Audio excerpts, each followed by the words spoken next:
Hey, Nicole Huntsman, your astrologer from moderncosmic.com. I've got a little Valentine's Day special for you. So we're going to look at each of the sun signs, through the zodiac. And for those of you who don't know anything other than your partner's sun sign, that's fine. If you know your partner's Mars sign, you can substitute, when I say sun sign, substitute Mars sign for that, okay? Because your sun and your Mars both kind of operate in these similar ways. They're both planets that have to do with heat, that have to do with passion in a way. So Mars more directly. If you really want to know how to sexually satisfy your partner on Valentine's Day, listen to the version of this video that I do for your partner's Mars sign. And that will give you some good ideas, some good tips. Aquarius. Okay, if your lover is an Aquarius, Valentine's Day, you're going to have to get kind of creative on this one. Now, Aquarius, typically, we're generalizing sun signs here. So if you've got an Aquarius Mars, this is maybe more applicable for you guys. But Aquarius has an awkward relationship with sentimentality, okay, and intimacy. It's very different from how they naturally want to express themselves and how they naturally do express themselves. Aquarius has to do with friendship, it has to do with ideas, it has to do with this idea of breaking down conventional barriers, which would be things like relationships, okay? So Aquarius naturally has this kind of prickly relationship with intimacy. So if you want this Valentine's Day to go well, you don't approach it from the place of, deep, intimate. This is going to be an evening of romance and flowers and rose petals in the bathtub and blah, blah, blah, whatever in your mind is, chocolate covered strawberries. I don't know, those are delicious, but whatever. It needs to be, dial that back. We're not doing that romantic cliched stuff. Be original. First and foremost, Aquarius is an air sign, and conversation is very important for an Aquarius. Many Aquarian types have a sort of fringe interest that they're fascinated by. If it happens to be something you're also fascinated by, fantastic.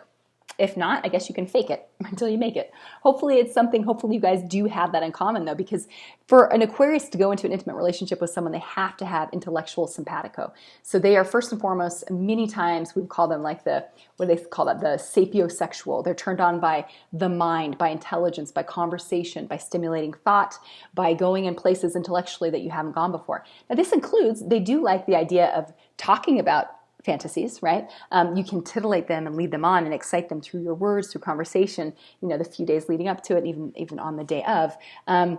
But be creative with how you approach Valentine's Day. Maybe do it on a different day. Maybe don't even do it on Valentine's Day. Do it some other day and call it like on Valentine's Day. And that takes the pressure off of it needing to be sentimental and making it more about just enjoying being together. It's funny because Aquarius, they get this rap as being, they're totally detached from emotion, and that's not the case at all. They're human beings, so they want emotional intimacy. They just don't want the full frontal attack. Like, here I am staring into your soul and I'm going to suck your soul out of they feel like they're going to be swallowed up by someone. Okay. So don't do that. Instead you approach it more like you would almost with a friend. Okay. So approaching on Valentine's Day, let's say, go someplace really cool for dinner, something really unique, unorthodox, something that, not a typical restaurant, or go stay somewhere. I took my boyfriend this last summer to a place called Mystic Springs. It's this hippie. They've got these little cabins that they've renovated, and it's this little hippie kind of compound place. Really fun. And it was that was a very Aquarian kind of thing to do. Something like this. So something unusual, unorthodox. Airbnb has some cool things. VRBO, you could rent a place, but get creative and look right now. This is the type of person you could take and to go stay on like a boat from Airbnb, or like in the back of an old railroad caboose that's been turned into a place to stay, like a rental. That's like your Aquarius. Do something interesting so you have something to talk about, or take them someplace that's you have to hike into, like a fire lookout, up in the woods or something, and it's secluded, but you're in nature, you're under the stars, you have things to discuss and talk about. You can talk about the deeper meaning behind life. You've got to have this element of conversation and that underneath everything, and then the romance is the icing on top, okay? Now, as far as with how that evening is going to progress, again, Aquarius types, they are human, they have emotion, they have sexuality, it's not that they don't. In fact, they like to try, Aquarius likes to try a lot of things. Aquarius Mars, Aquarius Sun, they like to be creative with things they've learned. Remember, they're intellectual, so they take pride in, I learned this new thing, let's try this. And they like to feel like what they're doing is working, that they're able to titillate you and excite you and turn you on. Ruled by Uranus, this is a very electrical planet, so they have this electrical on again, off again quality to their sexuality too. So the actual act of sex can be sort of, I don't know. Besides the fact over time it can kind of be sparse, like here, there, and everywhere, like now you see them, now you don't. That's definitely a very Aquarius thing. But during the actual act itself even, you gotta they like a lot of variety, okay? Changing, switching things up, being creative, and being a little kinky. Bringing like weird things in. They're like, oh, never thought about that. Let's try that. They can be open to exploration. They can be open to some really weird stuff. So toys are definitely a possibility with these guys, for sure. Kind of the kinkier the better. If you think about the fact they square Scorpio, now all the fixed signs have to do with the physical body. All the fixed signs, I would say, are the most willing to kind of go in places that are taboo.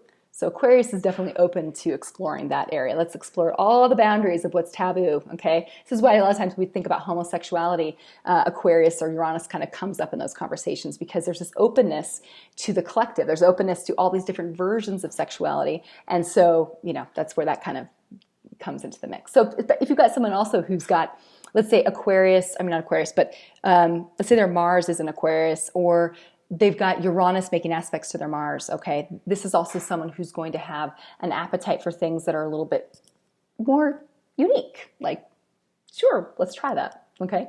Be open. I'm sorry, I know I'm being vague with my words. I have kids right there, so I can't. Otherwise, I would be giving it all to you. Okay, also, words are important. So erotic stories and fantasies, telling them in advance, reading them a story that you've written, or reading them one from like Literotica or something, something exciting and fun that will get them their headspace in the right area, the right place, right, where they're sort of thinking. And then maybe you could read them a few stories, and one of them you're going to enact. Which one? We don't know. You're going to have to find out when we get there. That kind of thing, this element of surprise, this element of anticipation mentally for them is very stimulating. Okay, there's my take, my PG-13 version of Aquarius on Valentine's Day. Let me know if you've got thoughts. If you've got anything to add to this, help those other people out there that have Aquarius lovers. That'd be great. Okay, have a good one. Bye-bye.